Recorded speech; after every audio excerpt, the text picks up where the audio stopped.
Wir haben ab und zu so Leiterschaftsfenster, wo wir euch möchten so ein bisschen Einblick geben, in was uns beschäftigt in der Leitungsgremie. Und heute ist wieder so ein Moment, wo euer Sitzleder wird ein bisschen beansprucht, dass dann auch nicht zu wohl wird in den Kirchenräumen und wir dann irgendwann wieder rausgehen wollen.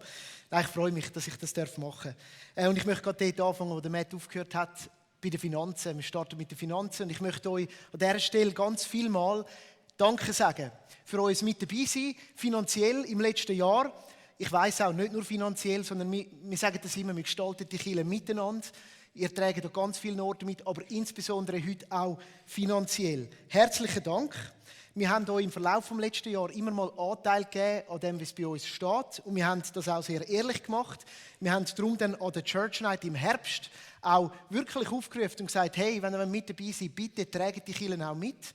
Und wir sind extrem froh, dass wir eine Antwort gesehen haben auf unserer Abrechnung in den Monaten November und Dezember, wo wirklich nochmal 2 gute Monate waren. Und das lässt uns spüren, dass wir mit dabei sind. Danke vielmals dafür.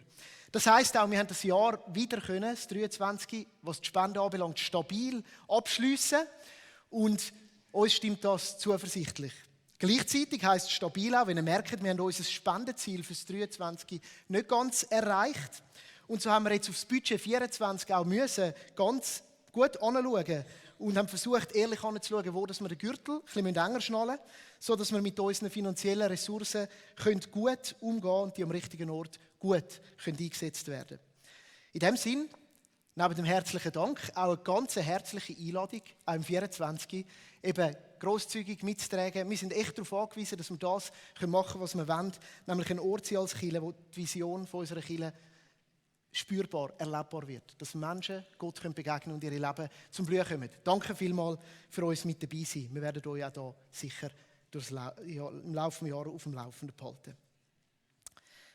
Zweites Thema. Es wird ein bisschen theologisch. Wir haben vor langer Zeit, etwa vor 1,5 Jahren, euch darüber informiert, dass wir uns mit der aufgekommenen Strömung vom Postevangelikalismus auseinandersetzen werden. Und das haben wir ausführlich gemacht in den vergangenen 1,5 Jahren in verschiedensten Leitungskreisen, auch auf Bewegungsstufen. Und wir möchten jetzt das Fenster hier nutzen, um den Losfaden auch wieder aufzugreifen. Und ehrlich gesagt ist die Welle auch schon wieder ein bisschen abgeflacht, nicht mehr ganz so aufwirbelnd. Und das ist oft auch sehr hilfreich, weil dann wird so eine Einordnung auch ein bisschen klarer, ein bisschen differenzierter, ein bisschen gelassener auf eine gute Art. Und wir haben eben, wie gesagt, uns die Zeit genommen, weil wir auch gemerkt haben, schnelle Antworten bringen sie in so einer Situation nicht.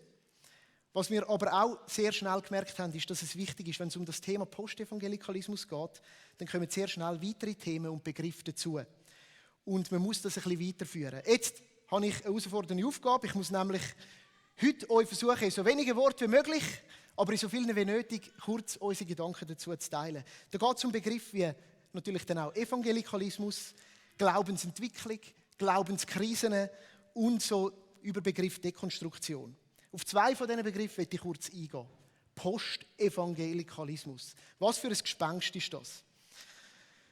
Wir stellen fest, es ist mehr eine Denkrichtung und eine Dynamik als ein Standpunkt. Es ist eine Auseinandersetzung von Menschen mit der eigenen Glaubenstradition, wo sie irgendwie merken, hey, ich will das mal hinterfragen, ich komme in eine Bewegung ein, ich kann fragen an das, wenn ich meinen Glauben bis jetzt gelebt habe, das, was mir bis jetzt gelernt worden ist. Und es gibt da drin eine sehr vielfältige Deutung. Also, es ist nicht ein Standpunkt, das ist postevangelikal. Was wichtig ist, es ist nicht ex-evangelikal, sondern postevangelikal. Also nicht mehr evangelikal, sondern irgendwie weiter. So bezeichnet sich die Gruppe. Es hat ein paar negative Seiten. Das Post ist ein Abgrenzungsbegriff zu evangelikal. Das ist eigentlich nie so schön, wenn sich etwas abgrenzen muss. Und sicher auch so ein paar einzelne Stimmen drin. Sie sind sehr klar positioniert und haben sehr klare Meinungen und auch Laute. Es hat aber auch sehr positive Aspekte in dem hinein, nämlich das Bedürfnis nach Weiterentwicklung im Glauben, nach Bewegung im Glauben, eine Dynamik von der Glaubensüberprüfung. Und wir glauben, der mündige Glaube geht durch so einen Prozess durch, vom Überprüfen, vom Anpassen. Man könnte sagen, vom und wieder rekonstruieren. Das ist extrem wichtig. Und ich denke, viele von uns haben so einen Prozess schon durchgemacht. Als Kontrast dazu der Evangelikalismus, auch ein beladenes Wort. Eine Strömung, wo in der Tradition der Fokus auf den Eine von ihren Stärken und der starke Fokus ist auf der persönlichen Gottesbeziehung. Mit unterschiedlichen Ausprägungen und Stil und auch sehr vielen Differenzen in gewissen Themen. Darum ist das eine sehr vereinfachte Beschreibung. Auch dieser Begriff löst bei den Leuten so ein bisschen gemischte Gefühle aus. Einerseits ist es in den letzten Jahrzehnten in der Presse eher negativ verwendet worden. Es ist so eine Zuweisung, so eine Zuschreibung, die Evangelikalen. Er ist undefinierbar breit und viele Menschen, auch innerhalb der freikirchlichen Szene, können sich nicht zwingend mit dem auseinandersetzen, weil er total viele tausende Schattierungen hat. Und er ist sicher gerade in der jüngsten Vergangenheit auch gekapert worden von politischen Strömungen. Stichwort christlicher Nationalismus, USA, Brasilien, ein paar so Exponenten, wo wirklich auch Fragen aufkommen und auch Leute sich sagen, hey, irgendwie habe ich Mühe mit dem Begriff. Und ich will eigentlich auch nicht dazugehören. Aber es gibt natürlich eben auch die Stärke, die er immer hatte. Das ist ein Fokus auf einen lebendigen Glauben, auch eine Ernsthaftigkeit im Glauben, wo das ganze Leben den Alltag mit einbezieht. Das sind so die zwei Begriffe. Und jetzt natürlich die brennende Frage, ja, wie stellen wir uns als GVC dazu? Mit so Labels wie evangelikal, postevangelikal haben wir es nicht so und ehrlich gesagt haben wir es auch noch nie so gehabt. Das sind Begriffe, die beladen sind und sehr mehrdeutig und wir haben uns nie darum getan. Also ich habe nie gesagt, ich bin bei der evangelikalen Kirche GVC und du wahrscheinlich auch noch nie.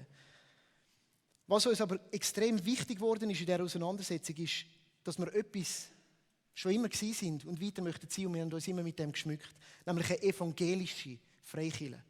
Wir sind Teil der Evangelischen Allianz und wir sind eine evangelische Freikirche. Jetzt, Wortglauberei könnte sein, evangelisch steht für uns auf das Evangelium ausgerichtet. Das ist die gute Nachricht von Jesus Christus. Wir möchten eine Kirche sein, die auf Jesus ausgerichtet ist. Evangelisch steht für uns fürs Evangelium. Und das ist die beste Nachricht ever. Manchmal ist es auch ein theologischer Begriff für uns. Das ist das, was unser Leben auf den Kopf stellt, wenn wir es in der Predigt gehört haben. Um das dreht sich unser Glaube. Dass Gott selber Mensch geworden ist, um uns Anteil zu geben an seinem Königreich. Schon jetzt. Und Jesus Christus ist da drin in einem Dreh- und Angelpunkt. Darum evangelisch. Wenn Menschen unter uns das auch evangelikal finden, super, herzlich willkommen. Wenn Menschen das unter uns auch postevangelikal finden, super, herzlich willkommen. Zu der Bewegung vom Postevangelikalismus. Wir finden die Bezeichnung, wie schon gesagt, die Selbstbeschreibung eher schwierig. Sie ist eine Abgrenzung und deutet an, irgendwie weiter zu sein. Post, oder? Das finden wir nicht sehr hilfreich. Was wir aber sehen drin, sind einige Fragen, die eventuell in der Vergangenheit auch ein bisschen verdrängt und abgedruckt worden sind, die eben jetzt aufkommen und die wir als berechtigt und wichtig anschauen. Zum Beispiel ein paar zu nennen, eben die Überprüfung, wo man für Jahre gehaltenen Glaubensgrundsätze mal auf den Grund geht und sagt, irgendwie will ich das nochmal nachforschen. Irgendwie beschäftigt mich das. Wir glauben, dass das stärkt. Da drin gehört auch die ehrliche Anfrage an die Diskrepanz zwischen dem Glauben und dem manchmal Erlebten, wo man irgendwie weglügen, wegreden oder eben manchmal versuchen wegzuglauben, aber es geht nicht immer. Und dass da eine ehrliche Auseinandersetzung mit dem stattfinden kann. Die Suche danach, wer Gott wirklich ist. Und auch sehr in der Presse war, das Hinterfragen von ungesunden Machtstrukturen, gerade auch in der Kirche. Um jetzt einfach eben ein paar so Beispiele zu nennen. Wir glauben, dass wir als Kirche dazu aufgerufen sind, Menschen Raum für solche Fragen zu lassen und zu geben. Und Unterdrückung ist bei diesen Fragen meistens nicht sehr hilfreich und keine Lösung. Sondern sie gehören zu einem gesunden Glaubensleben und führen oft zu mehr Tiefe und einer neuen Ergriffenheit von Gott. Am schlechtesten ist es dann, wenn kein Raum für solche Themen vorhanden ist. Wenn das verboten ist, verbotenes Territorium. Im Austausch mit Menschen, die gerade auch diese Themen beschäftigen, haben wir erlebt, dass sie oft in einer Spannung stehen. Wenn sie anfangen, sich so Fragen zu stellen, kommt das Gefühl auf, und das ist ein Gefühl, das bei ihnen ist, das ist auch nicht eine Schuld oder so, das ist nicht eine Schuldfrage, aber das Gefühl kommt auf, dass man damit schon aus dem Boot rausgestiegen ist und in unseren Kreisen kein Platz für das da ist. Falls dir das auch schon so gegangen ist, möchten wir dir zurufen, du bist bei uns herzlich willkommen. Und bei uns hat es Platz für so Fragen. Aber, und das ist auch pastorale Ermutigung und Ermahnung, das ist schon mal alles im gleichen Wort drin, es könnte sehr hilfreich sein, wenn du dich in diesem Prozess nicht abschottest, sondern Räume suchst, wo du in einem gesunden Rahmen darüber reden kannst. Solche Räume möchten wir hier schaffen. Räume, wo Menschen sich eingehend mit dem eigenen Glauben auseinandersetzen können, damit er sich weiterentwickeln kann. Dass sie Gott neu begegnen, wieder begegnen. Weil genau das wünschen wir uns, dass Menschen Gott begegnen, wieder begegnen, neu begegnen, damit ihre Leben zum Blühen kommen. Und so freue ich mich auch sehr, dass wir euch eine neue Serie präsentieren können, die wir nächste Woche starten werden. Die heisst Kompass des Glaubens. Und wir werden da drin 5 haltgebende Orientierungspunkte auf unserer Reise vom Glauben, auf dem Abenteuer aufgreifen, wo eben auch Fragen beinhaltet, auch Moment der Unsicherheit, auch Moment der Entscheidung, hey, wodurch geht es jetzt? Und wir werden da drin das vertiefen, mit einem angemessenen Raum für Fragen, aber auch mit einer haltgebenden Ausrichtung und so ein paar Elemente da drin entdecken. Darum herzliche Einladung, die nächsten Wochen mit uns dabei zu sein, für die nächsten 5 Wochen. Wir starten am nächsten Sonntag. Drittes Thema. Ich freue mich riesig, auch im Namen der Leitung der GVC Winterthur, aber auch von der GVC Bewegung, hier euch herzlich einzuladen an unsere GVC-Konferenz Follow Jesus, die schon nicht mal mehr in 2 Monaten stattfinden wird. Und es wird genau auch so ein Ort sein, wo wir Raum schaffen möchten, um sich mit dem Glauben auseinanderzusetzen. Mal aus dem Alltag ausbrechen und sagen, diese Zeit nehmen wir uns, um uns ausrichten auf den Jesus und um ihn in unserem Leben wirken zu lassen. Und ich bin begeistert, dass wir eine echt vielfältige Truppe von Rednerinnen und Rednern haben können zusammenstellen und auch gewinnen, um die Zeit mit uns zu gestalten.